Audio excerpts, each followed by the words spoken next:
Bismillahirrahmanirrahim. Maka spiritual yang asli ini harus terus dipenuhi. Majlis-majlis ilmu, masjid-masjid harus mencerdaskan, diisi penuh. Karena kalau tidak akan datang spiritualitas palsu.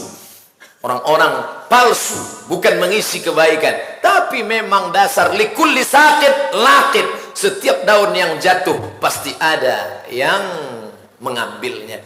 Ada bunga yang jatuh, bunga mawar, ada yang ngambil. Bunga kemboja, ada yang ngambil. Bunga tai ayam, ada juga yang ngambil. Datang al-mukarram, profesor, doktor, kiai, ada yang ngambil. Ustadz, doktorandus, ada yang ngambil. LCMA lagi cemas menghadapi anak-anak, ada yang ngambil. Tapi ternyata spiritual palsu pun ada juga yang ngambil. Dia nggak langsung ngaku ustadz, langsung paling tinggi ngaku nabi. Siapa namanya? Mirza Ghulam Ahmad, diimpor dari India, diusir oleh Pakistan, lari ke Inggris. TV-nya ada, saya nonton langsung televisinya. Ditonton bisa di Maroko waktu kami kuliah dulu. Tidak boleh, dilarang. Orang kita ngaku jadi nabi di Bogor, nggak usah jauh-jauh. Siapa namanya? Ahmad Musadek, pakai Quran langsung. Ini ayatnya. Nama nabi kamu siapa? Muhammad. Itu nabi dulu, ada lagi nabi baru zaman Nuh. Ini ayatnya. Ya'ti min ba'dismuhu Ahmad. Nabi yang terakhir namanya Ahmad. Ini dia Ahmad. Ahmad Musadek.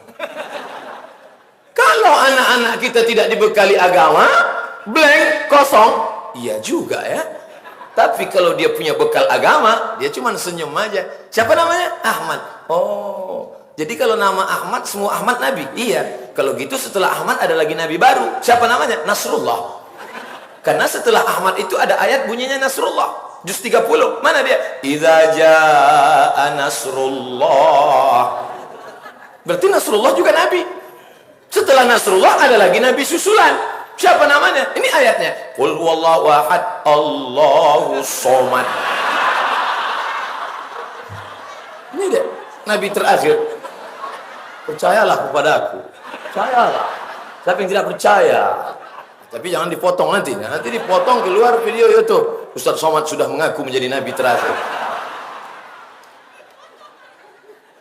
Baik yang dimuliakan Allah Subhanahu wa ta'ala. Oleh sebab itu kita mesti cerdas secara intelektual, mantap. Tapi cerdas secara spiritual. Ngaji, baca Quran. Ahli tafsir datang kemari. Ahli hadis datang kemari. Ahli fikih datang kemari. Bapak ibu datang. Yang belakang kami gak melihat ustaz. Layar kan ada. Angin kencang Pak Ustaz. Ya resiko, kenapa datang terlambat? Untuk yang tidak bisa melihat, saya tegur dan sapa yang di belakang, yang kena hujan, pahala kalian lebih banyak 2 kali lipat. Siapa yang mau 2 kali lipat, mundurlah ke belakang. Ada yang ngaku jadi nabi, datang satu lagi, ngaku jadi Jibril. Ngaku jadi Jibril, Lia Eden ngaku jadi Jibril. Tapi polisi kita cerdas. Jibril ditangkap, nabi ditangkap. Akhirnya dikonfrontasi. Nabi dapat wahyu dari siapa? Jibril. Maka Jibril ditanya, Jibril, pernah kamu ngasih wahyu ke dia? Enggak, katanya. Aku enggak pernah bawa wahyu ke dia. Nabi ditanya, ente nabi? Iya. Pernah dapat wahyu dari Jibril? Enggak. Berarti dua-duanya bohong. Tangkap. Artinya apa? Perangkat hukum kita juga mesti cerdas secara intelektual dan spiritual. Inilah yang akan dibawa menghadap Allah Subhanahu wa ta'ala. Orang yang cerdas intelektualnya, spiritualnya, tiap hari dia berzikir, alladzina yadhkurunallaha berzikir saat tegak, saat duduk, saat berbaring, maka insyaallah saat sakratul maut mudah dia. Sekali bisik langsung jalan. La ilaha illallah. Tapi kalau tidak upaya. Saya sering nengok orang sakaratul maut sampai dibuka atap rumah baru mati. Sampai dipukul daun kelor, enggak juga mati.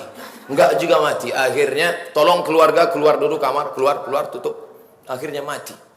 Kok mati Pak? Kupukul pakai batang kayu kelor. Bagian belakang Allah Subhanahu wa taala. Bola balik dibisikkan, enggak mau. La ilaha illallah. La ilaha illallah. Enggak mau.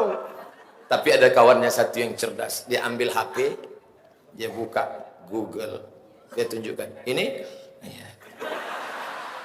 bro, itu gambar apa tadi? Ini apa? Bala 6. Ternyata itu yang dia cari.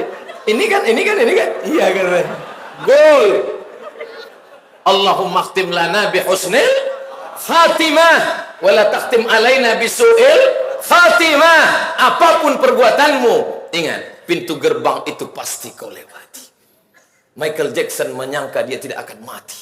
Akhirnya dibuat satu kotak. Dia katakan, kalau masuk ke dalam kota ini, tidak akan mati untuk selamanya. Persis yang ada dalam Al-Quran.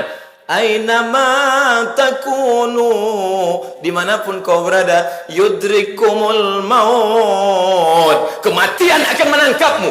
Walau kuntum fi burujim musayyadah. Walaupun kau berada di dalam kotak kayu yang kuat dan kokoh. Kronologis ayat itu apa? Ada seorang kafir musyrik membuat satu kotak kayu, dia masuk ke dalam. Teman-temannya nanya, kenapa kau masuk ke dalam? Supaya malaikat nggak ketemu. Walau kuntum fi burujim musayyadah, kau tetap juga akan mati. Kematian akan tiba. Tapi saya tidak ingin selesai pengajian ini Bapak Ibu pulang bawaannya semua mau mati aja. Gimana adik-adik? Ada rencana mau ngambil S2 kemana? Enggak Pak Ustaz, mau mati aja. Jangan. Kita diciptakan Allah bukan untuk mati, tapi untuk hidup. Maka selama kau hidup ini beramal. Ikmal di dunyaka. Beramallah untuk duniamu ka'annaka ta'ishu abada. Seakan kau hidup untuk selamanya. Tapi kalau sudah cerita mau mati, ka'annaka tamutu ghada. Seakan-akan kau mati hari besok. Maka beramal semangat.